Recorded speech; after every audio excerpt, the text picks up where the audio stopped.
اپنا ٹاسک پورا کیا نہایت کامیابی کے ساتھ. مشکلات کا ایک ایسا سلسلہ جس پر کتابیں لکھی گئی ہیں. یہ کردار کی قوت تو ٹھیک ہے ممکن ہوا، لیکن اس کردار کے مختلف پہلو میں جاننا چاہتا ہوں آپ سے. ہم میں سے بہت سارے لوگ یہاں چونکہ میں کھلی بات کرتا ہوں تنقید بھی کرتے ہیں، وہ یہ نہیں تھے، وہ نہیں تھے، ان کے اندر ایسی خصوصیات نہیں تھی، یہ کچھ مختلف نوع چیزیں آپ بھی سنتے رہتے ہیں، آپ کا موضوع ہے. تو یہ جو مرحلہ تھا اتنا بڑا دنیا کے نقشے پر، دنیا کے سب سے بڑی اسلامی ریاست کو بارز وجود میں لانا، اس میں ان کا کنٹریبیوشن کیا ہے اور یہ کام انہوں نے کیا کیسے؟ بہت بہت شکریہ ڈاکٹر صاحب آپ کا اور پیغام چینل کا، جنہوں نے مجھے میرے لیے اعزاز بخشا مجھے کہ میں قائد اعظم کے بارے میں بات کر سکوں. سب سے پہلے تو میں کلیئر کر دوں، جیسے آپ نے خود ہی کہا کہ میں ایئر فورس میں فائٹر پائلٹ رہا، میں کوئی ریسرچر نہیں ہوں، میں کوئی اکیڈیمشین نہیں ہوں، میں ایک چھوٹا سا ایڈمائرر ہوں جو 17 سال سے جناح صاحب کی لیڈرشپ پہ اور کام بھی کر رہا ہوں اور ان کے بارے میں پڑھتا بھی ہوں. اور پاکستان میں اور پاکستان سے باہر یو کے، یو ایس سے، کینیڈا وغیرہ میں لیکچر دے کے آیا ہوں جناح صاحب کے لیے، اور وداؤٹ کسی پرسنل بینیفٹ کے، فائنینشیل یا کوئی اور. ایک تو یہ میں کلیئر کروں. شروع کرنی چاہیے جی. پہلے بات سٹارٹ کرتا ہوں اسٹینلے والپرٹ جو قائد اعظم کے سوانح نگار تھے، جنہوں نے قائد اعظم پہ کتاب لکھی. ان کی بڑی چھوٹی سی بات سے شروع کرتا ہوں تاکہ آپ کے بات کا جواب شروع کیا جا سکتے. انہوں نے اپنی کتاب میں لکھا جناح صاحب کے بارے میں، بہت چند لوگ ہوتے ہیں جو تاریخ کا رخ موڑتے ہیں، جی ٹھیک، اور بہت اس سے بھی کم لوگ ہوتے ہیں جو دنیا میں ایک نقشہ بدلتے ہیں دنیا کا، جی ٹھیک، اور اس سے بھی کم لوگ ہوتے ہیں جو دنیا میں کوئی ملک لے جائیں اپنے لیے یا اپنے لوگ. صحیح، اور محمد علی جناح نے یہ تینوں کام کیے. جی ٹھیک، وہ یہ کہتے ہیں. اب کیے کیسے؟ مشکلات کا آپ نے پوچھا ہے، جی تو سب سے بڑی مشکل تو اس شخص کو تھی، اس زمانے میں قائد اعظم کو ٹی بی ڈائگنوز ہو چکی تھی، جی اور ٹی بی کا جو میں نے ریسرچ کی بعد میں بھی 40 کی دہائی کے سینٹر میں تقریباً یورپ میں ٹرائلز شروع ہو چکے تھے ٹی بی کے علاج کے. جی جی بہت امیر شخص تھے اور اپنا علاج جا کے کروا سکتے تھے یورپ میں جا کے. اور اس سے بھی بڑی بات یہ کہ اس ٹی بی کو انہوں نے چھپایا، کہ ان کو پتہ تھا کہ یہ اگر میری یہ انکشاف ہو گیا کہ مجھے ٹی بی ہے، اور عام طور پہ ظاہر ہے یہ سمجھا جاتا تھا کہ ٹی بی کا مریض کچھ عرصے میں دنیا سے چلا جاتا ہے، جی تو قائد اعظم یہ یقین تھا کہ میرے جو مخالفین ہیں وہ اس کا فائدہ اٹھاتے ہوئے ہندوستان کی تقسیم نہیں ہونے دیں گے.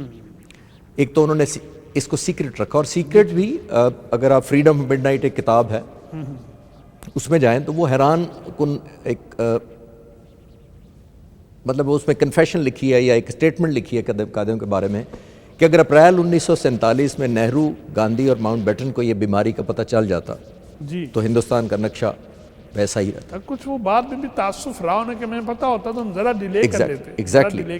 اور ماؤنٹ بیٹن نے یہ کہا کہ اگر ہمیں یہ معلوم ہوتا کہ جناح نے کچھ عرصے بعد دنیا سے چلے جانا ہے تو ہندوستان کی تقسیم ہم مؤخر کر دیتے کچھ عرصے کے لیے، جس کا مطلب یہی ہے کہ وہ پاکستان نہ بنتا. ظاہر ہے یہ وہ چاہتے نہیں تھے، نہ چاہتے نہیں چاہتے ہوئے، لیکن ان کی مجبوری تھی، کیونکہ ماؤنٹ بیٹن نے ایک اور جگہ یہ کہا کہ اگر مجھے ایک شخص کو چننا پڑے جس کے ہاتھ میں یا جس کی مٹھی میں ہندوستان کا مستقبل ہے تو وہ جناح ہے.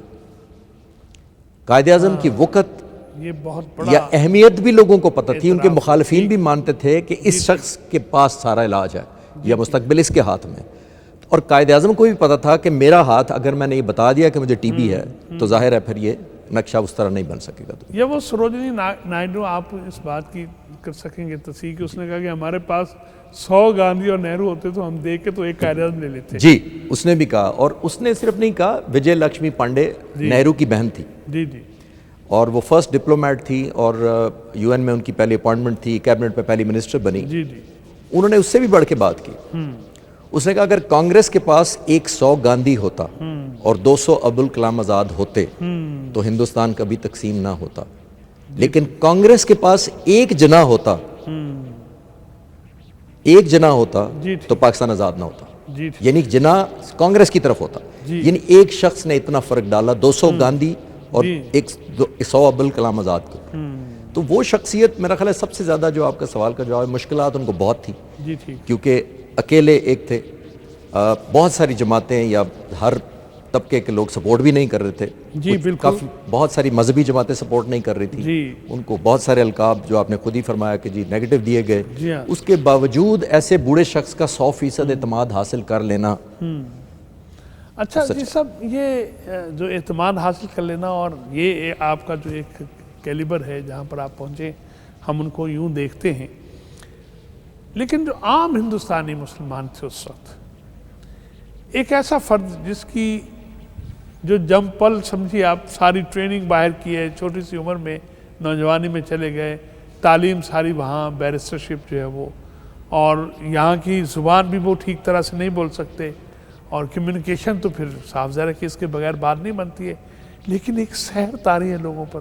میں نے بات جہاں سے شروع کی، لوگ یوں بیٹھے ہیں سن رہے ہیں، پن ڈراپ سائلنس ہے، ڈسپلن نہیں ہے، ٹرین سے اترنے سے انکار کر دیا، فوراً لوگوں نے صفحے بنا لی اور سیدھے کھڑے ہو گئے کہ ہمارے محبوب جو ہیں وہ چاہتے ہیں کہ ہم دھنگا مستی نہ کریں، اور ایک آواز پر. یہ جو ہم دیکھتے ہیں ساری عمر لوگ یہاں یعنی بہت محنتیں کرتے ہیں، اس مقام تک نہیں پہنچتے ہیں، اور وہ تھوڑے ہی عرصے میں آیا وہ جو آپ کہتے ہیں کہ وہ آیا، اس نے دیکھا اور فتح کر لیا. جی یہ خصوصیت ان کو کیسے حاصل ہو؟ میرا خیال ہے جی، اگر پہلی سب سے اگر مجھے ایک چیز کہیں تو بلا کی اس میں ایمانداری تھی. جی ٹھیک. انٹیگریٹی اور آنیسٹی اس شخص میں تھی. اس کے دشمن بھی، میں نے اتنی کتابیں پڑھی ہیں جناح کے اوپر، اس کے دشمن یہ کہنے پہ مجبور ہیں کہ قائد اعظم کو خریدا نہیں جا سکتا تھا، قائد اعظم کوئی قیمت نہیں تھی، اور قائد اعظم کی رائے نہیں بدلی جا سکتی تھی کسی پریشر کے اندر. جی ٹھیک. سر وکالت کا یہ حال تھا کہ بگننگ جب شروع کی انہوں نے وکالت تو اپنے لیے عہد کر رکھا تھا انہوں نے. آپ سوچیں ذرا، آج اپلائی کریں، یہ رول کر سکتے ہیں. وہ پہلے آپ کا مقدمہ لیتے تھے، اس کو پڑھتے تھے، ٹھیک. پڑھنے کے بعد وہ فیصلہ کرتے تھے کہ اگر یہ سچ پہ مبنی ہے تو لیتے تھے کیس، اگر جھوٹ پہ مبنی ہے تو واپس کر لیتے تھے. جھوٹ کے لیے فائٹ نہیں کروں گا، نہیں کروں گا واپس، واہ واہ، نہیں کروں گا. معاوضہ جتنا بھی دیا جائے. معاوضہ تو بہت مانگتے تھے. ایک دفعہ ایک ہندو کلائنٹ ان کے پاس آیا اور اس نے آگے کہا کہ میرا مقدمہ لڑے. کہتے ہیں میں پڑھوں گا تو فیصلہ کروں گا. لے لیا مقدمہ، پڑھنے کے بعد کہا لڑوں گا مقدمہ، لیکن 10 پیشیوں میں ختم کروں گا، امید ہے تمہارا مقدمہ، اور ہر پیشی کا 500 روپیہ لوں گا. اس زمانے میں آج سے بہت بڑی 100 سال پہلے ایک 500 روپیہ پر پیشی بہت بڑی اماؤنٹ تھی. جی ٹھیک. 10 پیشیوں میں ختم کروں گا. اس نے 5000 ایڈوانس نکالا اور دے دیا قائد اعظم کو. قائد اعظم نے 3 پیشیوں میں مقدمہ ختم کر دیا. جب وہ ہندو مبارکباد دینے آیا کہ آپ نے کمال مہارت دکھائی اپنا پروفیشنلزم، تو 3500 روپے نکال کے اس کو دینا چاہا کہ یہ تم رکھو، اس کا میں حقدار نہیں ہوں. میں نے تو 3 پیشوں میں، تو میں نے 3 پیشوں میں کیا. تو اس ہندو نے کہا کہ سر یہ آپ کا اپنا کمال ہے، یہ آپ کی پروفیشنلزم ہے، آپ کا اپنا پیشہ ورانہ مہارت ہے کہ آپ نے یہ 3 پیشوں میں ختم کیا ہے، تو یہ آپ رکھیں. ٹھیک. کہتے ہیں جناح صرف وہی لیتا ہے جس کا وہ حقدار ہوتا ہے. واہ واہ واہ واہ. تو ایک دوسری جگہ جو آپ کہہ رہے ہیں پن ڈراپ سائلنس کروا دی، یہ جو آپ نے فرمایا نا کہ جناح وہی لیتا ہے جس کا وہ حقدار ہوتا ہے، میں اس کو کہتا ہوں کہ جناح صاحب یہ بھی کہہ رہے ہوں گے ساتھ کہ میں وہ لے لیتا ہوں جس کا میں حقدار ہوتا ہوں. وہ لے کے دکھایا. واہ واہ واہ واہ. وہ لے کے دکھایا. واہ واہ واہ واہ. اور آپ نے پن ڈراپ کی بات کی ہے، مجھے واقعی یاد آتے رہیں گے. تو ایک عدالت میں گئے، اس وقت مشہور بہت ہو چکے تھے مسلم لیگ لیڈر، اور پریکٹس وکالت ابھی تک کر رہے تھے. کراچی میں مقدمہ تھا، 3 مشہور شہر کے وکیل ان کے مقابلے میں لائے گئے. دوسری پارٹی لے کے آئی. قائد اعظم داخل ہوئے تو 200-300 کا مجمع دروازے عدالت میں دھکم پل شروع ہو گئی، شور شرابہ شروع ہو گیا. جج کو نہیں پتا تھا کہ یہ کیوں لوگ اکٹھے ہو گئے. جج نے دروازہ کی طرف، وہ جو سیکورٹی والا تھا اس کو ڈانٹا کہ کیوں لوگ شور مچا رہے ہیں، بند کرو. نہیں بند ہوا شور، تو دروازہ بند کروا دیا. دروازہ بند کروانے کے بعد کہا 1 گھنٹے بعد دروازہ کھلے گا، جس نے باہر جانا ہے باہر جائے، اندر سے آنا ہے. 1 گھنٹے بعد دروازہ کھولا، لوگوں نے پھر نعرے مارنے شروع کر دیے. اب جج پریشان کہ یہ ہو کیا رہا ہے. جج پوچھتا ہے کہ یہ کیا مسئلہ ہے. صحیح. قائد اعظم میں طنز بھی بڑی تھی، حاضر دماغی بھی بڑی تھی. جج صاحب کو کہتے ہیں کہ جج صاحب اصل میں یہ میرے ایڈمائرر ہیں، اور آئی ہوپ آپ جیلس تو نہیں ہو رہے.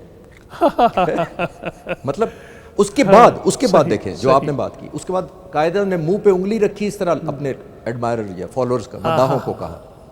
جج حیران ہو گیا پن ڈراپ سائلنس کہ شاید کوئی شخص ہی نہیں ہوا. واہ واہ واہ. تو یہ قدر و منزلت ہے جناح صاحب. یہ جو یعنی آپ کہہ رہے تھے، مجھے یاد آ رہا ہے آپ سے گفتگو ہی پہلے، آپ کے پاس تو ایک خزانہ ہے.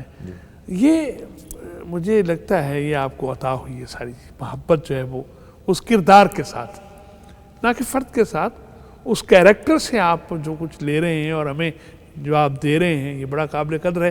ناظرین،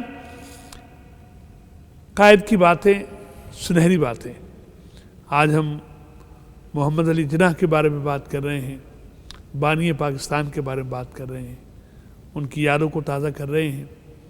آج کا دن ان کا دن ہے، اور اس دن میں اس کردار کو یاد کرنے کی کوشش کر رہے ہیں جس نے اتنا بڑا کارنامہ سر انجام دیا۔ یہ ساری باتیں ہم محترم خالد شیخ صاحب سے سنتے رہیں گے۔ آپ کی اجازت سے ایک چھوٹا سا بریک، پھر ملتے ہیں انشاءاللہ۔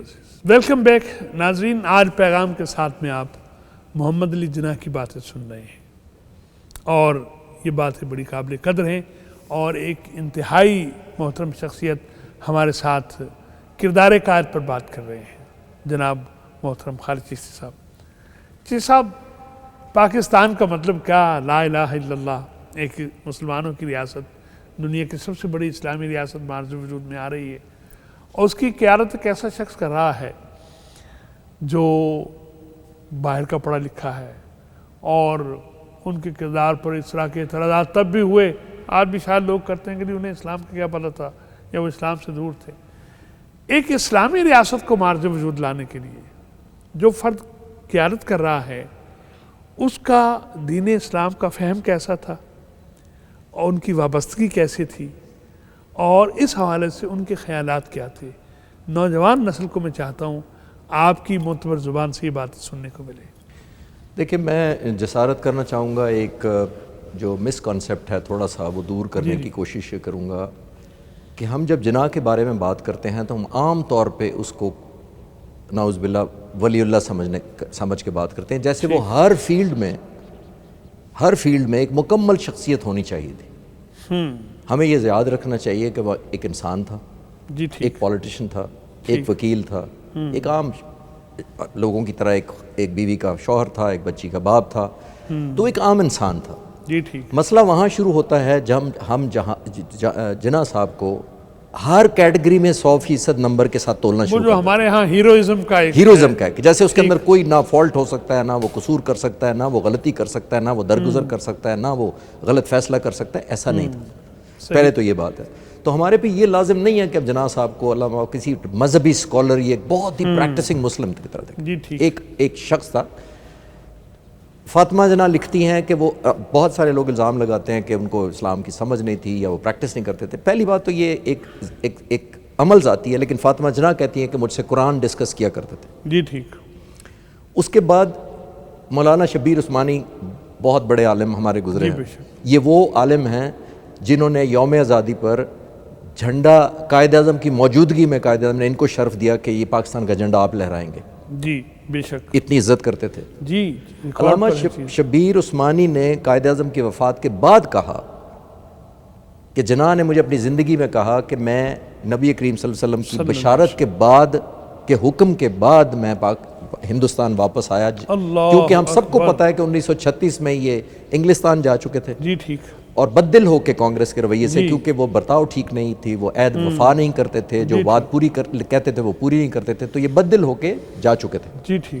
وہ خود بتاتے ہیں مولانا شبیر عثمانی کو کہ مجھے نبی کریم صلی اللہ علیہ وسلم کی بشارت ہوئی، لیکن ساتھ ہی انہوں نے یہ بھی کہا کہ تم یہ بات میری زندگی میں کبھی کسی کو نہ بتانا، اور انہوں نے وعدہ نبھایا اور اس کے بعد بتایا۔ ایک بات تو یہ ہے۔ دوسری بات جو ہم تھوڑا سا کنفیوز کر دیتے ہیں، ان کی مذہبی میں ایک رجحان، یا کم از کم علم کی بات تو کرنی چاہیے ہمیں۔ ایک جس دن حلف اٹھایا انہوں نے، لارڈ ماؤنٹ بیٹن ہندوستان سے آیا، حلف اٹھانے کے بعد تقریب کے بعد وہ انفارملی تقریر کر رہے تھے، اور قائد اعظم نے مذہب کے احترام میں، روزوں کے احترام میں چائے اور کوئی کھانے پینے کا انتظام نہیں کیا تھا، کیونکہ 27واں روزہ چل رہا تھا۔ جی بالکل۔ تو وہ واپس جانے لگا جب، تو اس نے بے تکلفی میں بات کرتے ہوئے جناح صاحب کو کہا کہ مسٹر جناح، مجھے یقین ہے کہ اس ملک میں بھی آپ، بنایا تو آپ نے اسلام کے نام پہ ہے، اکبر بادشاہ کا قانون اور وہی انصاف رائج کریں گے جس طرح وہ اکبر بادشاہ نے انصاف کیا۔ تو قائد اعظم کیا فرماتے ہیں؟ فرماتے ہیں کہ ہمیں اکبر بادشاہ کے پیچھے یا اس کے قانون رائج کرنے کی ضرورت ہی نہیں ہے، کیونکہ ہمیں 1300 سال پہلے ایک نبی اور ایک کتاب دی گئی، ہمارے وہی کافی۔ یہ رجحان دیکھیے. جی ٹھیک. ان کے اے ڈی سی مراد ایک کنسپٹ کلیئر ہے. جی بالکل دین کے حوالے بالکل کلیئر ہے. پھر میں حیران ہوا وہ پڑھ کے جب میں نے ان کے اے ڈی سی کی ربانی صاحب کی کتاب پڑھی عطا ربانی. وہ کون ہے؟ وہ ہمارے سینیٹر رضا ربانی صاحب جو ابھی سینیٹر ہیں ان کے والد صاحب. اچھا. اے ڈی سی تھے قائد اعظم کے. وہ اپنی کتاب میں کیا لکھتے ہیں؟ وہ اپنی کتاب میں لکھتے ہیں کہ ہم جب پہلی دفعہ تیسرے دن تو پہلی عید آ گئی پاکستان بننے کے، بڑی عید پہ کہتے ہیں کہ جب ہم گئے وہ بڑی پوری تیاری سے گئے تھے، جس جگہ نماز پڑھنی تھی ارینجمنٹ تھا، کہتے ہیں جب گئے تو ہم دیر سے پہنچے تو ہماری پیچھے ہی جہاں جوتیاں رکھی تھی وہاں جگہ ملی. میں نے چاہا کہ قائد اعظم کا لوگوں کو اطلاع دوں کہ جناح صاحب آئے، انہوں نے منع کر دی کہ جہاں جگہ ملے گی وہیں پڑھوں گا. اور پڑھنے کے بعد چیز نوٹ کریں، کتاب میں لکھتے ہیں کہ جناح صاحب نے مجھے کہا کہ واپسی پہ نماز پڑھ کے ہم دوسرے راستے سے گھر جائیں گے کیونکہ یہ سنت ہے. واہ واہ واہ واہ. اگر اس شخص کو سنت کا اتنی علم ہو جی جی تو آپ سوچ سکتے ہیں اس کو قرآن یا اللہ تعالیٰ کے بارے میں کوئی کم علم ہونا چاہیے. یقیناً ہمارے ہاں ذرا سب ایک ہے نا، ہم صرف ظاہر پرست ہیں. جی ظاہر بھی ہیں. جی سامنے کی چیز دیکھتے ہیں اور پھر اسے یقین بنا لیتے ہیں. جی وگرنہ بعض اوقات چیزیں وہ ہوتی نہیں ہیں جو دکھائی دے رہی ہوتی ہیں. جی بالکل. کانگریس سے آغاز کیا سیاست کا اور پھر چھوڑ دیا. ہندو مسلم اتحاد کے بہت بڑے داعی اور سفیر انہیں کہا گیا. جی جی جی. لیکن پھر جو ہے وہ اپنا سارا وزن مسلم لیگ، مسلمانوں کے لیے اور کانگریس کی مخالفت. مجھے بس اوقات یہ جب میں سنتا ہوں یا میں کہتا ہوں کانگریس کی مخالفت، وہ تو شاید اس کی مخالفت نہیں کرتے تھے، مخالفت تو ادھر سے ہوتی تھی. جی. یہاں تو ایک بات ہو رہی ہوتی تھی. تو یہ جو سفر ہے اس کے بارے میں بعض کا ٹانٹ بھی ہوا کہ یہ آپ پہلے ادھر بھی تھے اور پھر ادھر آ گئے، تو اس کے بھی بڑے انہوں نے زبردست جوابات دیے. آپ اس سفر کو کس نگاہ سے دیکھتے ہیں؟ 1940 میں قائد اعظم لندن تشریف لے گئے اور وہاں پہ اخباری نمائندوں نے گھیر لیا کہ مسٹر جناح کیوں چاہتے ہیں آپ یہ ملک؟ تو قائد اعظم نے کہا کہ مجھے اس وجہ سے چاہیے، اور خاص طور پہ کانگریس کا رویہ ہمارے ساتھ اچھا نہیں ہے اور وہ مساوی سلوک ہمارے ساتھ نہیں کر رہے، مساوی حقوق دینے کو تیار نہیں ہے. تو ایک اخباری نمائندے نے طنزیہ قائد اعظم سے کہا کہ مسٹر جناح آپ میرا خیال ہے بھول رہے ہیں کہ آپ خود بھی کبھی کانگریس میں تھے. اس کے جواب میں انہوں نے یہ کہا جس کی طرف آپ اشارہ کر رہے ہیں کہ مائی ڈیئر فرینڈ، میں کسی وقت پرائمری اسکول میں بھی تھا. واہ واہ واہ واہ. تو ایک تو یہ جواب دیا. دوسری وجہ یہ تھی، بنیادی وجہ یہ تھی کہ جو ان کو یہ لگا، پہلے وہ وہ انگریزوں کو نکالنے کے لیے پوری جد و جہد کرتے رہے اس ملک سے، ہندوستان سے. ایک وقت آیا جب قائد اعظم کو یہ احساس ہوا کہ یہ مسلمانوں کو صرف کانگریس اور خاص طور پہ ہندو لیڈر استعمال کر رہے ہیں اپنے مقصد کے لیے، اور وہ چاہتے ہیں کہ ہم ادھر سے انگریزوں کو نکالیں. اور قائد اعظم کو یہ محسوس ہوا کہ ہم ایک اور ماسٹرز پال لیں گے، یعنی ایک اور غلامی میں آ جائیں گے انگریزوں کے جانے کے بعد، اور وہ کی ہندوؤں کی غلامی. تو انہوں نے یہ، اور دوسری بات جو ان کو خطرناک لگی، جس کی جو انہیں بددل ہوئے یا دل برداشتہ ہوئے، گاندھی جو تھے وہ ایک جگہ کچھ بات کرتے تھے اور دوسری جگہ کچھ اور بات کرتے تھے. اور جب ان سے پوچھا جاتا یا جناح ان سے پوچھتے کہ تم نے تو میرے سے وعدہ کیا تھا اس بات کا، یا تم نے یہ کمٹمنٹ کی تھی میرے ساتھ تو آپ نے بدل دی ہے بات، تو وہ کہتے تھے کہ یہ میرے اندر کی آواز ہے. انر وائس انگریزی میں یوز کرتے تھے کہ دس از مائی انر وائس، جس نے مجھے کہا ہے کہ یہ فیصلہ کرو. تو ایک جگہ قائد اعظم نے طنزیاً کہہ بھی دیا ان کو، انہوں نے کہا جہنم میں گئی تمہاری انر وائس یا اندر کی آواز.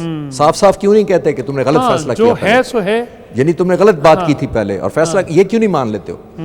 تو یہ ان کا رویہ تھا. آپ نے صحیح کہا ہے کہ یہ تو مخالفت نہیں کرتے تھے، یہ تو اپنا حق مانگتے تھے، اور یہ چاہتے تھے کہ مسلمان جو اس وقت 9 کروڑ تھے ان کو ان کے حقوق دلائے جائیں. لیکن ظاہر ہے کانگریس یہ نہیں چاہتی تھی کہ علیحدہ ہوں، یا ہندو لیڈر نہیں چاہتے تھے، جس کی وجہ سے.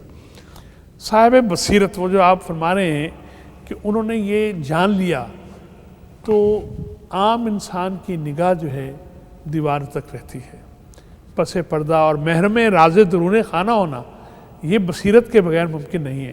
اور ہم سمجھتے ہیں طالب علم کی اللہ تعالیٰ نے انہیں بصیرت سے نوازا تھا. اچھا، آپ نے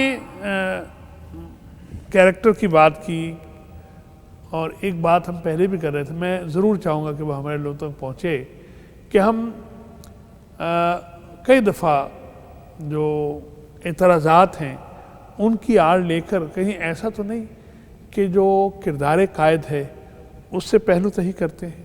ایک تو یہ میں جاننا چاہوں گا، اور دوسرا یہ کہ جو آپ کی دیانت جس پر آپ بات کر رہے تھے پہلے، اور جو کردار میں صداقت ہے اور جو کھرا پن ہے اور جو سیدھی بات ہے، جسے قرآن نے قول سدید کہا ہے، وہ آپ کرتے ہیں. تو اس بنیاد پر آپ قائد کو کیسے دیکھتے ہیں, کیسے تعمیر ہوئی ان کی شخصیت؟ پہلا آپ نے سوال جو کیا دور اندیشی کا اور بصیرت کا, جی اس کی سادہ مثال, کیونکہ میں تھیوری پہ کم بلیو کرتا ہوں, جو میں نے ان کی مثالیں پڑھی ہیں وہ زیادہ دوں گا تو آپ کے ناظرین کو بھی بہتر شاید میں جی یقیناً انہی کے سے شیئر کر سکوں. کردار کو ہم اس میں دیکھ سکتے جی ہیں. بالکل دیکھ سکیں گے. واقعات میں بصیرت اور دور اندیشی کا یہ عالم تھا کہ جب جون 1947 میں یہ ملک تقسیم ہونا ٹھہر گیا, جی جی تو سب سے پہلے نہرو آیا قائد اعظم کے پاس اور آ کے بڑا کوشش کی کہ ملک ضد چھوڑ دیں. پھر گاندھی آیا اور اس کے بعد ماؤنٹ بیٹن نے بھی بہت کوشش کی کہ یہ پاکستان کی کسی طریقے ضد چھوڑ دیں. اور پھر جب یہ نہیں مانے تو اب اندازہ لگائیے کہ آخر میں گاندھی آ کے کہتا ہے کہ جناح صاحب ہم آپ کو پورے ہندوستان کا وزیر اعظم بنانے کو تیار ہیں اگر آپ پاکستان کی ضد چھوڑ دیں. اور وہ ہندوستان یہ نہیں تھا, یہ ہندوستان بنگلہ دیش سے لے کے کے پی کے تک تھا. ایک ملک پورے ہندوستان کا آپ کو وزیر اعظم بنانا چاہتے ہیں. اور میں شروع سے کہتا آ رہا ہوں کہ وہ ولی اللہ نہیں تھے, عام پولیٹیشن تھے. کوئی پولیٹیشن آج بھی ہو اور اتنی بڑی آفر کی جائے کہ آپ کیا ہے, آپ کو وزارت عظمیٰ آفر کر رہے ہیں, جی ہاں کہہ دیتا. اس سے پہلے ساری لالچیں بے سود ہو چکی تھی. جی ٹھیک. تو جواب کیا دیتے ہیں گاندھی کو؟ گاندھی کو کہتے ہیں جو تم مجھ سے مانگ رہے ہو وہ میری قوم کی امانت ہے, اور امین کی حیثیت سے میں قوم کی امانت آپ کو نہیں بیچ سکتا. ایک بات, رائٹ کسٹوڈین, یہ رائٹ آپ جو کہہ رہے ہیں رائے راست رہنا اور سیدھے راستے پہ رہنا جو صحیح. اور علامہ اقبال کی وہ بات سچ ثابت ہوئی. علامہ اقبال سے کسی نے پوچھا ایک دفعہ کہ آپ نے اتنے خط لکھے ہیں جناح کو جب لندن میں رہ رہے ہیں آپ دونوں, کہ آپ جناح صاحب واپس چلے جائیں, آپ واپس کیوں نہیں جاتے, آپ لیڈر ایسا آپ جیسے لیڈر کی ہندوستان میں مسلمانوں کو ضرورت ہے. تو کسی نے علامہ اقبال سے ایک دفعہ پوچھا کہ علامہ صاحب آپ جناح کے پیچھے کیوں پڑے ہوئے ہیں کہ ہندوستان چلا جائے؟ تو انہوں نے انگریزی میں کہا because he has supreme integrity and he is not purchasable. انتہا درجے کا ایماندار ہے اور اس کی قیمت کوئی نہیں لگا سکتا. تو قیمت انہوں نے لگائی وزارت عظمیٰ آفر کر کے پورے ہندوستان کی, نہیں کر سکے. اب آتے ہیں بصیرت اور دور اندیشی والی بات کا جواب میں دینا چاہوں گا. دیکھیے جب سب کچھ ہو گیا کہ بننے لگا ملک, تو کانگریس نے چال چلی کہ لارڈ ماؤنٹ بیٹن کو آنے والے ہندوستان کا جو آزاد ہوگا اس کا وائس رائے بنا دیا, اعلان کر دیا. آپ کو پتا ہوگا اب ماؤنٹ بیٹن چاہتا تھا کہ پاکستان بھی ایسا ہی کرے تاکہ میں دونوں ملکوں کا گورنر جنرل ہوں اور یہ اپنے اپنے حکومتیں خود کریں, ذرا اعزاز مجھے مل اعزاز. اور اس نے برٹش گورنمنٹ کو اطلاع بھی دے دی کہ دونوں ملک مجھے گورنر جنرل رکھیں گے. کانگریس نے اناؤنس کر دیا, قائد اعظم سے پوچھا, سوچنے کے بعد انکار کر دیا. جی ٹھیک. جناح صاحب نے ایک ذہن میں ان کے بات تھی اور ایک انہوں نے اس کے منہ پہ کہہ دی. ذہن میں یہ بات تھی کہ یہ بالکل ایسے ہی تھا جیسے ایک بادشاہت کسی ملک کی بھی آپ ایگزامپل لیں اور وہ بادشاہ آج فیصلہ کرے کہ میرا ایک ایسٹ میں ملک ہوگا, ایک مشرق میں, ایک مغرب میں. سال بعد فیصلہ کرے کہ نہیں کیونکہ دونوں کا بادشاہ میں ہوں تو اگلے سال سے ہم اکٹھے ہو جائیں گے. یہ تجربہ اچھا نہیں رہا. قائد اعظم کو یہ شک تھا کہ یہ نہ ہو کہ میری زندگی تو گنی جا چکی ہے ٹی بی کی وجہ سے, تو میری زندگی کے بعد ایک حکم نامہ اس دونوں ملکوں کو ملا دے گا تو میری ساری محنت ضائع جائے گی, مسلمان پھر صدیوں تک غلام ہو جائیں گے. اور وہ جو لاکھوں قربانیاں ہیں, قربانیاں رائے گاہ جائیں گی. بالکل ٹھیک. تو یہ بات ان کے ذہن میں تھی, لیکن انہوں نے دلیل دینی تھی اس کو ماؤنٹ بیٹن کو کہ میں کیوں تمہیں نہ کر رہا ہوں. تو دلیل تو سوچیں, کیونکہ بیرسٹر اور وکیل تھے تو دلیل کیا دیتے ہیں اس کو؟ کہتے ہیں مسٹر وائس رائے, کل اگر دونوں ملکوں کے درمیان جنگ ہو گئی جس کے آپ گورنر جنرل ہوں گے تو آپ کس ملک کے گورنر جنرل ہوں گے اس وقت؟ کیا دلیل ہے, کس طرف سے لاجواب کر دیا اس کو. جی اس کا جواب کسی کے پاس نہیں تھا. یہ ہے دور اندیشی. اور دور اندیشی کی میں اس پہ آخری مثال یہ دینا چاہوں گا کہ 1948 میں اپریل میں پاکستان ایئر فورس کی اکیڈمی رسالپور تشریف لے جائے ایئر فورس کی, اور تینوں military academy army navy air force میں سے صرف ایئر فورس کی اکیڈمی انہوں نے وزٹ کی اور وہاں جا کے اپنے خطاب میں حکم دیا. آپ سوچیں کیا حکم دیا. کہتے ہیں کہ کسی بھی ملک کی اگر کمزور ایئر فورس ہے تو وہ دشمن کے رحم و کرم پر ہوتا ہے. حکم دیا پاکستان کو جلد از جلد اپنی ایئر فورس مضبوط ایئر فورس بنانی چاہیے جو دنیا میں صرف نمبر 1 پوزیشن پر ہو, نمبر 1 ایئر فورس ہونی دنیا میں چاہیے. جی ٹھیک. وہ حکم نامہ 1948 میں کتنی دور تک سوچا. پچھلے سال 27 فروری 2019 کو ہندوستان کے جہاز آئے. اگر قائد اعظم کے حکم کے عین مطابق ایئر فورس کمزور ہوتی تو ہم دشمن کے رحم و کرم پر ہوتے. یعنی اگر ان کے حکم کے مطابق سے تعمیر نہ کیا جاتا تو پھر صاحب یہ دور اندیشی ہے. جی یہ دور اندیشی ہے. اور یہ وہ صاحب بصیرت ہونا, یہ باتیں ایسی ہیں کہ میرا جی نہیں چاہتا میں بریک پر جاؤں, لیکن مجھے میرے پروڈیوسر کہتے ہیں کہ ذرا وقفہ لے لے. ناظرین، قائد کی باتیں خوبصورت باتیں، کردار کو تعمیر کرنے والی گفتگو محترم خالد چشتی صاحب فرما رہے ہیں. ایک ذرا بریک، پھر ملتے ہیں انشاءاللہ. مائی ڈیئر ویورز، پیغام کے ویورز، ویلکم بیک. آپ آج پیغام کے ساتھ وہ باتیں سن رہے ہیں جو ہمارے نوجوانوں کی زندگی کو تبدیل کر سکتی ہیں. ہم تو گئے گزرے لوگ ہیں جو نوجوان ہیں جنہیں تعمیر کرنا ہے. چشتی صاحب، لاکھوں لوگوں نے قربانی دی، کیا صرف خطہ زمین کے لیے یا اپنے معاش کو بچانے کے لیے، یا کوئی اس سے بڑا مقصد تھا ان کے سامنے؟ دیکھیے، عام طور پہ جب میں کوئی 12-13 سال سے یہ لیکچر دے رہا ہوں یونیورسٹیز میں اور بچوں کو، جب میں ان سے پوچھتا ہوں پاکستان کیوں بنایا، تو بچہ سمپل جواب دیتا ہے اسلام کی وجہ سے. جی ٹھیک. اسلام کے نام پر. بالکل ٹھیک جواب ہے. میں کہتا ہوں ذرا سمجھاؤ مجھے اسلام کے نام پہ کیسے. ہاں. یہاں پہ آ کے یقین کریں کوئی 80 سے 90% لوگ خاموش ہوتے، کہتے ہیں مذہب کے لیے بنایا تھا، بس ہمارا اسلام کے لیے چاہیے تھا. میں نے کہا کیوں چاہیے تھا اسلام کا؟ کیا مسئلہ تھا؟ آپ نماز نہیں پڑھ سکتے تھے؟ ہاں. آپ روزہ نہیں رکھ سکتے تھے گھر میں؟ تو بچوں کو نہیں پتا کیوں. آزادیاں موجود تھی. حج پہ نہیں جاتے تھے ہندوستان سے لوگ، جاتے تھے. پھر وجہ کیا؟ پھر کون سا اسلام کے لیے ہم نے کیا؟ اور میں ایکسپلین بچوں کو یہ کرنے کی کوشش کرتا ہوں، اور میری انڈرسٹینڈنگ یہ ہے، جی. اسلام کے نام پہ جو مسلمانوں کا استحصال تھا یہ ملک اس کی وجہ سے بنا. واہ. اسلام کے نام پر مسلمانوں کا جو استحصال ہو رہا تھا اس کی وجہ سے بنا تھا، اس سے بچانے کے لیے بنا. بالکل ٹھیک. کیونکہ نئی نسل کو یہ بتانا، میں اب نئی نسل کہے گی ابھی سمجھ نہیں آئی تو بڑی مشکل سی بات کر دی، میں آسان کر دیتا ہوں. جی. آپ شالمی بازار چلے جائیں، شالمی بازار میں جا کے پوچھیں کہ پارٹیشن کے وقت، انڈیپینڈنس کے وقت وہاں پہ دکانیں کن کی تھی؟ سب کو پتہ ہے 99% دکانیں 99% سے زیادہ ہندوؤں کی. جی، ہندوؤں کی. کتنے بچوں کو ہم یہ بتاتے ہیں کہ یہ ملک ہمیں کیوں چاہیے تھا؟ ٹکڑا چاہیے تھا. اب میں آپ کو ایک کلچر بتانے لگا ہوں، آپ خود فیصلہ کریں کہ چاہیے تھا کہ نہیں چاہیے تھا. وہاں پہ اس زمانے میں تقریباً 72-73 سال پہلے، اس سے بھی پہلے، دکاندار خود پانی پلاتا تھا اپنے گاہک کو، کیونکہ یہ سوڈاز اور ڈرنکس اور ٹینز اور جوسز نہیں تھے. ٹھیک ہے. تو جس دکاندار سے گاہک سودا لیتا تھا، کیونکہ یہ تھوک کی مارکیٹ تھی، اس کو گاہک کو دکاندار خود پانی پلاتا. جی ٹھیک. ہندو کلائنٹس کے لیے انہوں نے برتن یا کٹورا رکھا ہوا تھا. کتنے بچوں کو بتایا ہم نے کہ مسلمانوں کے لیے ایک بانس رکھا ہوا تھا لمبا، جس میں سوراخ ہوتا ہے. دوسری طرف سے پانی ڈالا جاتا تھا، مسلمان یوں پیتا تھا کہ اس کا برتن ناپاک نہ ہو جائے. جی ٹھیک. ایک بات، ریلوے اسٹیشن کے اوپر ٹیپس تھے، پانی کی ٹوٹیاں جس کو کہتے ہیں، اس کے اوپر لکھا تھا ہندو پانی، مسلمان پانی. مسلم پانی. ٹھیک. ایک یہ بات ہم بچوں کو نہیں بتاتے. دوسری بات یہ ہے وہ ڈیپریویشن، جی، جو حق محرومی یا بنیادی طور پہ ہمیں اسلام کی وجہ سے جس وجہ سے محروم، کیونکہ یہ مسلمان ہے تو یہ کاروبار نہیں کر سکتا، کیونکہ یہ مسلمان ہے یہ انڈسٹری نہیں لگا سکتا، یہ کیونکہ مسلمان ہے یہ تعلیم حاصل نہیں کر سکتا. جی ٹھیک. تو جب یہ ساری باتیں آپ ذہن میں رکھتے ہیں تو پھر ہمیں یاد آئے گا کہ ایک ملک ہمیں کیوں چاہیے. ٹکڑا نہیں چاہیے تھا.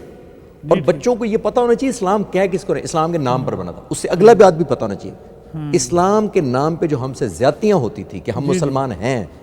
ہندوستان ابھی دیکھ لیں، اور جو آج بھی وہاں پر 1946 میں ڈاکٹر صاحب قائد اعظم نے 1946 میں کہا تھا کہ جو لوگ آج، یہ الفاظ میں کوٹ کر رہا ہوں قائد اعظم کی طرف سے، بچے سمجھیں. آج انہوں نے کہا کہ جو لوگ آج پاکستان بننے کی مخالفت کر رہے ہیں ان کی آنے والی نسلیں ہندوستان سے اپنی لائلٹی ثابت کرنے میں گزاریں گی. ہاں. اور یہ ہوا 73 سال بعد. یہ ویژنری لیڈر ہوتے ہیں. اس وقت سے لے کر اب تک ہوا، اور اب تو اب کیا ہو رہا ہے کشمیر میں، کیا ہو رہا ہے. جی بالکل. یعنی انہوں نے پریڈکٹ کیا تھا کہ آپ آج مخالفت کر رہے ہیں تو پوری نسلیں آپ کی آنے والی ہندوستان سے اپنی مخلصی یا لائلٹی ثابت کرنے میں گزاریں گی، اور گزار رہے ہیں. جی ٹھیک. یہ وہ شخص تھا جس نے دور سے دیکھ لیا تھا. یہ وہ شخص تھا جس کو پتا تھا کہ ہمیں ایکول حقوق نہیں مل رہے. اور صاحب آپ تائید فرمائیں گے کہ لیڈرشپ کا ویژن ہونا اور لیڈر کا ویژنری ہونا اور دیوار کے پار دیکھنے کی صلاحیت، تبھی تو لوگ آنکھیں بند کر کے اس کے پیچھے چل رہے ہوتے ہیں. تعلیم کسی بھی قوم کو سنوارنے کے لیے اور اس کا نہ ہونا بگاڑ کے لیے کافی ہے. قائد اعظم کا تعلیم کے حوالے سے نقطہ نظر کیا تھا، اور کہ شاید کوئی آپ کی خوبصورت بات کسی مقتدر کان میں پڑے اور تعلیم کے معاملات سیدھے ہونا. بدقسمتی سے ہم نے تعلیم کو تھوڑا سا شیڈ کر دیا یا اوور شیڈو کر دیا, تھوڑا پولیٹکس کا ایلیمنٹ آ گیا. میں کسی پارٹی کا نام نہیں لینا چاہتا. جی جی. قائد اعظم نے ایسٹ پاکستان گئے تھے اس زمانے میں, اور وہاں چٹاگانگ میں بچوں سے خطاب کرتے وقت انہوں نے فرمایا تھا یہ کہ آپ کا صرف اور صرف مقصد تعلیم ہونا چاہیے, اور آپ کی تعلیم کی اس ملک کو ضرورت ہے. جی ٹھیک. آپ اسی پہ فوکس کریں تاکہ کل آپ حکومت کی ذمہ داریاں احسن طریقے سے انجام دے سکیں. جی ٹھیک. ایک بات, ایک اور بڑا ہمارا بیچ میں ایک مس انڈرسٹینڈنگ ہوتی ہے. ایک شخص 72 سال پہلے چلا گیا, آج سے 100 سال پہلے جناح صاحب نے یہ کہا کہ میں یقین رکھتا ہوں کہ مرد اور عورت دونوں کے لیے, نبی کریم صلی اللہ علیہ وسلم نے کہہ دیا 14 سال پہلے. وہ کہتے ہیں اس زمانے میں یہ بڑا مشکل تھا لڑکیوں کو پڑھانا 100 سال پہلے, تو وہ کہتے ہیں میں یقین رکھتا ہوں کہ مرد اور عورت ایک فوٹنگ پر ہونے چاہیے. وہ یہ کہتے ہیں کہ میرا یقین ہے کہ کئی کام ایسے ہیں جو مرد نہیں کر سکتا عورت کر سکتی ہے, اور کئی ہے جو عورت کر سکتی ہے مرد نہیں, لیکن دونوں ہر چیز اور ہر کچھ کر گزرنے کی صلاحیت رکھتے ہیں. کہ ان کا مقصد کیا تھا؟ ان کا مطلب تھا کہ ایک عورت اگر پڑھ جاتی ہے, ہم کہتے ہیں کہ ایک عورت جب پڑھ جاتی ہے ایک خاندان پڑھ جاتا ہے. جی, نسلیں سنورتی ہیں. نسلیں لڑکا پڑھا تو ایک ہی فرد ایک پڑھا, عورت پڑھی تو نسلیں. اور یہ جناح صاحب کہہ رہے تھے کہ عورتوں کو ایکول ایجوکیشن دو تاکہ وہ کل کو ہاتھ بٹا سکیں. یہ سب وہ اسلامی جو کنسیپٹ ہے اس سے لا علمی لوگوں کو, بچیوں کو تعلیم حاصل کرنے سے روکتی ہے. میں عرض کرتا ہوں حضرت عائشہ رضی اللہ تعالیٰ عنہ پردے کے پیچھے دے کر بیٹھ کر اگر تعلیم دے رہی ہیں اصحاب رسول کو اور ایک طویل عرصہ, تو پھر یہ کیسے ہو سکتا ہے کہ تعلیم بچیاں حاصل نہ کریں؟ تو ہمیں حکم یہ ہے طلب العلم فریضۃ علی کل مسلم, علم حاصل کرنا. اچھا یہ فرمائیے کہ اس وقت جو ہم آخری حصے میں داخل ہو گئے اور آپ سے باتیں کرنے میں پتہ ہی نہیں چلا, وقت اتنی تیز سے گزرا, کہ جو ہماری مشکلات ہیں دن بدن ان میں اضافہ ہی ہو رہا ہے. میں تو ویسے طالب علم دیکھتا ہوں کہ بچپن میں اخبار بھی نہیں شروع کی, پاکستان اپنی تاریخ کے مشکل ترین حالات سے گزر رہا ہے اور اب تک گزر رہا ہے, لیکن یہ اللہ کا فضل ہے کہ یہ سلسلہ چل رہا ہے. لیکن وہ منیر نیازی نے کہا تھا نا جی کہ حرکت تیز تر ہے اور سفر آہستہ آہستہ. مشکلات بڑھتی چلی جا رہی ہیں. قائد اعظم جو بانی پاکستان ہیں ان کے سامنے ایک ویژن, ایک منزل بھی تھی اور ہوگی یقیناً کہ اس ریاست کو کہاں پہنچنا ہے, اس کا ہدف کیا ہے. ان کے ارشادات کی روشنی میں ہم ان مشکلات پر کیسے قابو پا سکتے ہیں؟ کیا کردار قائد کی خوبیاں اس میں ہماری معاونت کر سکتی ہیں؟ اس میں کردار قائد کی خوبیاں ہی ہماری معاونت کر سکتی ہیں. جی ٹھیک. میرا یہ یقین ہے. جی ٹھیک. دیکھیں سب سے زیادہ جو رول ماڈل ہوتا ہے وہ لیڈر ہوتا ہے کسی سے. جی ٹھیک. کوئی بھی مذہبی ہو سکتا ہے, پولیٹیکل ہو سکتا ہے, سیاسی جی ہو سکتا ہے. بالکل. عرب یہی کہتے ہیں نا, الناس علی دین ملوکہم, بالکل لوگ اپنے بادشاہوں کو فالو کرتے تھے. جی ٹھیک. قائد اعظم کی جو عملی زندگی تھی, جی وہ میں بڑی کوئک مثالیں دوں گا آپ کا ٹائم بچانے کے لیے. آپ صرف سامنے رکھ لیں اور اپنے لیڈروں سے کہیں کہ آپ فالو کر لیں تاکہ ہم لوگ بھی فالو کریں, کیونکہ لیڈر جب تک ایگزامپل سیٹ نہیں کرتا میرے سے توقع نہیں کر سکتا. جی ٹھیک. لیڈر اگر چوری کرے گا تو مجھے چوری کے نہیں روک سکتا. جی ٹھیک. لیڈر بدیانتی کرے گا, مجھے بدیانتی. لیڈر نے خود پہلے رکنا ہے. سر سگار قائد اعظم پیتے تھے, ہم سب جانتے ہیں, گورنر جنرل بن چکے تھے. ایک دفعہ لان میں بیٹھے تھے, اے ڈی سی کو کہتے ہیں میرا سگار کا بل لے کے آؤ. اے ڈی سی نے کہا سر آپ انٹائٹلڈ ہیں, آپ گورنر جنرل ہیں, آپ کا سرکاری خزانے سے ادا ہو رہا ہے, پہلے بھی ادا, آپ کی طبیعت ٹھیک نہیں تھی. کہتے سارے بل لے کے آؤ. سارے بل کا خرچہ اپنی چیک بک سے کاٹا اور کہتے ہیں اس کو کہ سگار پینا بری عادت ہے, میری قوم میری بری عادتوں کا خرچہ کیوں اٹھائے. یہ میرے لیے کوئی مشعل راہ نہیں ہے اگر میں لیڈر اس قوم کا بننا چاہتا ہوں. یہ میرے لیے کوئی مشعل راہ نہیں ہے کہ اگر میں نے کھانا پینا زیارت میں چھوڑ دیا, جناح صاحب نے بالکل چھوڑ دیا. لاہور سے ایک شیف بلایا گیا جو ان کا پسندیدہ شیف تھا, اس کو بلا کے جہاز کا ٹکٹ دے کے اس نے کھانا بنایا, بہن نے کھانا کھلایا. تھوڑی دیر بعد اے ڈی سی کو اندر بلا کہتے ہیں کھانا کس نے بتایا, کیونکہ چھپا کے بلایا گیا تھا. جی جی. انہوں نے کہا جی آپ جھوٹ نہیں بول سکتے تھے. کہا جی وہ لاہور والا باورچی آیا, اس نے کھانا بنایا. کہتے کس نے بلایا, انہوں نے کہا جی ٹکٹ ہم نے بھیجی. بلایا, اس کا چیک بک سے اپنی ذاتی ٹکٹ سے اپنی چیک بک سے اس کا ٹکٹ کاٹا, اور اس کو وہ انگریزی میں کیا کہتے ہیں اس کو واپس بھیج دو, یہ غریب قوم ہے, اس عیاشی کی متحمل نہیں ہو سکتی کہ میرے لیے جہاز پہ کوک آئے. اور یہ ذہن میں رکھیں کہ وہ کوک منہ کے ذائقے کے لیے نہیں گیا تھا, وہ بانی پاکستان کی جان بچانے کے لیے. جان بچانے کے لیے. تو اگر 1 روپیہ تنخواہ لی, فرنیچر ان کا حکم تھا گورنر جنرل ہاؤس میں اگر کوئی چیز آئے گی, کوئی شاپنگ, کچھ پرچیزنگ, جب تک میں انیشلز نہیں کروں گا نہیں خریدی جائے گی. ایک 37 روپے کا بل آتا ہے، جو میں مثالیں بتا رہا ہوں اپنے لیے اور لیڈروں کے لیے، 37 روپے کا بل آتا ہے، ایک ایک کر کے پوچھا، ٹک کرتے گئے، آخری 7 روپے کی کرسی پہ رک گئے اور آ کے پوچھا یہ کرسی کس لیے ہے؟ اسٹاف نے بتایا سر فاطمہ جناح کے کمرے میں کرسی چاہیے۔ اس کو کاٹ کے انگریزی میں کہتے ہیں، بہن کو فاطی کہتے تھے محبت سے، تو کہتے ہیں فاطی اپنے لیے کرسی افورڈ کر سکتی ہے، قوم اس کے لیے کرسی کیوں خریدے؟ واہ واہ واہ، آپ کے الفاظ میں تاثیر بہت میری قلب کی کیفیت بدل رہی ہے۔ وہ جو آپ کے ایک عزیز نے اپنا کارڈ چھپوا لیا کہ بردر آف قائد اعظم، وہ بلا بات ذرا، ان کے بھائی ان سے ملنے آئے جی، اور ان کو کارڈ پہ، ان کو نہیں پتا تھا کون ملنے آیا ہے، سٹاف اندر کارڈ لے کے آیا، بھائی کا نام لکھا تھا، نیچے لکھا تھا بردر آف قائد اعظم، صرف یہ لکھا تھا۔ نہ صرف کارڈ واپس بھیج دیا بلکہ اس کو کہا کہ اس کی جرت کیسے ہوئی ہے کہ میرا نام، میرا رشتہ بتائے کہ میں گورنر جنرل کا بھائی ہوں۔ حضور ہم نے تو یہ دیکھا کہ ایک ایم پی ہوتا ہے اور اس کے گھر کا ہر فرد تختی لگا کے پھر رہا ہوتا ہے، ایم پی تختی لگا کے بھی پھر رہا ہوتا ہے، ہر گاڑی پر، گاڑیوں پہ بھی پھر رہا ہوتے ہیں۔ اب آپ خود سوچ لیں کہ ایک لیڈر کے لیے 2 روپے کی جرابیں کوئٹہ کی سردی، زیارت کی سردی میں منگائی جاتی ہیں حضور، کہ سردی بہت ہے، ٹی بی کا مریض ہے، 2 روپے کی جرابیں، سٹاف کو ڈانٹ دیا کہ کیوں آئی ہیں۔ آپ یہ بات کر رہے ہیں، بیگم زینت وہ پولنگ ایجنٹ تھی مسلم لیگ کی 1946 میں، شام کو قائد نے پولنگ کے بعد سب کو بلا رکھا تھا کہ شام کو آ کے مجھے بتانا کہ الیکشن کیسا ہوا۔ وہ آئیں، بڑی خوش تھی، قائد نے پوچھا بڑی خوش ہو، پولنگ کیسی ہوئی؟ اس نے کہا پولنگ بہت اچھی، اور میں نے آج، قائد اعظم کو کہا اس نے کہ میں نے آج 2 جعلی ووٹ بھی ڈالے۔ قائد اعظم کا چہرہ غصے سے لال ہوا، اور غصے میں انگریزی میں کہتے ہیں how dare you do that, تمہاری جرت کیسے ہوئی یہ کرنے کی؟ تم واپس جا کے وہ بوگس ووٹ نکلواؤ، کینسل کرواؤ، کیونکہ میں پاکستان جھوٹ پہ اور دغا بازی پہ نہیں بنا سکتا، اس بنیاد پر نہیں، یہ لیڈر نہیں فالو کر سکتے۔ یہ کریں آپ، پہلے یہ کرنا پڑتا ہے تو لوگ پھر آپ کی انگریزی کی تقریر کو بھی کہتے ہیں جو کہتا ہے ٹھیک کہتا ہے۔ واہ واہ، میری طرف سے تو یہی ہے، جس دن آپ یہ کر دیں گے تو لوگ کہیں گے یہ مجھے نہیں پتا، یہ نہ 2 بوگس ووٹ ڈلنے دیتا ہے، نہ 2 روپے کی جرابیں اپنے نام سرکاری خزانے سے آنے دیتا ہے۔ جی صاحب، واقعات میں نے سنے کچھ اور بھی آپ سے، ایک خزانہ ہے آپ کے پاس اور اس سیرت کے حوالے سے، اور میں سمجھتا ہوں کہ یہ جو ساری خصوصیات ہیں قائد کی، یہ ان کو اس محبت کی وجہ سے عطا ہوئیں، یہ خصوصیات انہیں عطا ہوئیں جو لنکن میں ایڈمیشن کے وقت جو ذات ان کے پیش نظر تھی، ان سے محبت کی بنا پر محمد رسول اللہ صلی اللہ علیہ وسلم جو کہ ہم سب کے قائد ہیں، لیڈر ہیں، اس وجہ سے قائد کو یہ عطا ہوئیں۔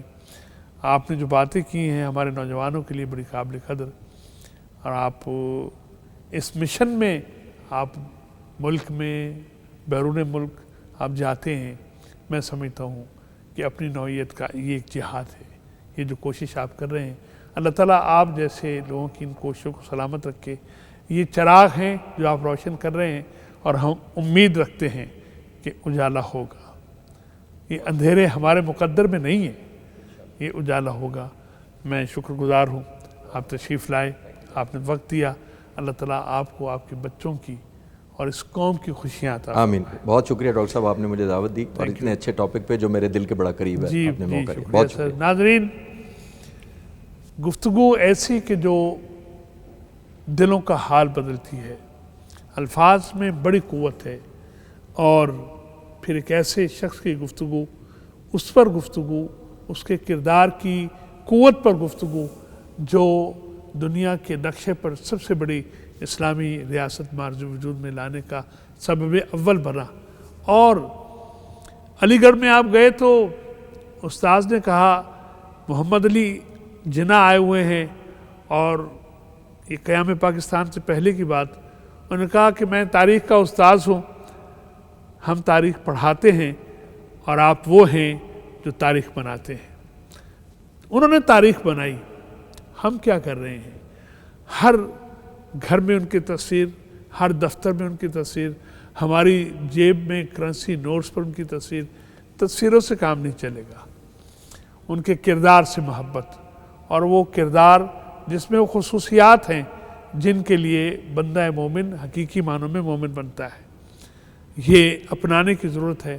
آج قائد اعظم ڈے پر پیغام کا یہ پیغام ہے دنیا بھر کے مسلمانوں کے لیے، اور بالخصوص ملت کے نوجوانوں کے لیے، کہ کردار قائد کی وہ خصوصیات اپنانے کی کوشش کی جائے جس کے نتیجے میں صحیح معنوں میں انسان تعمیر ہوتے ہیں، اور ایسے چراغوں کی ضرورت ہے اس اندھیروں میں بھٹکی ہوئی قوم کو۔ میں سمجھتا ہوں کہ سمجھوتا نہ کیا جائے، کمپرومائز نہ کیا جائے، اور حق اور باطل میں ایک چیز کا انتخاب، اور پھر ہمیں حق کا انتخاب کرنا ہے۔ اللہ رب العزت سے دعا ہے کہ وہ ہمیں سب کو جو اعلیٰ کردار ہے، اخلاقی اوصاف ہیں، ان کو اپنانے کی توفیق عطا فرمائے، تاکہ جو پاکستان وجود میں ہے اس کے استحکام میں ہم اپنا کردار ادا کر سکیں۔ آپ کے لیے، اپنے لیے دعا۔ اللہ رب العزت ہمیں سب کو جنت میں رسول اکرم صلی اللہ علیہ وسلم کی ہمسایگی کا شرف عطا فرمائے اور اپنے دیدار کی سعادت سے بہرمند فرمائے۔ آج کے لیے اتنا کافی۔ اپنے میزبان اعجاز احمد کو اجازت مرحمت فرمائیے۔ السلام علیکم ورحمۃ اللہ وبرکاتہ۔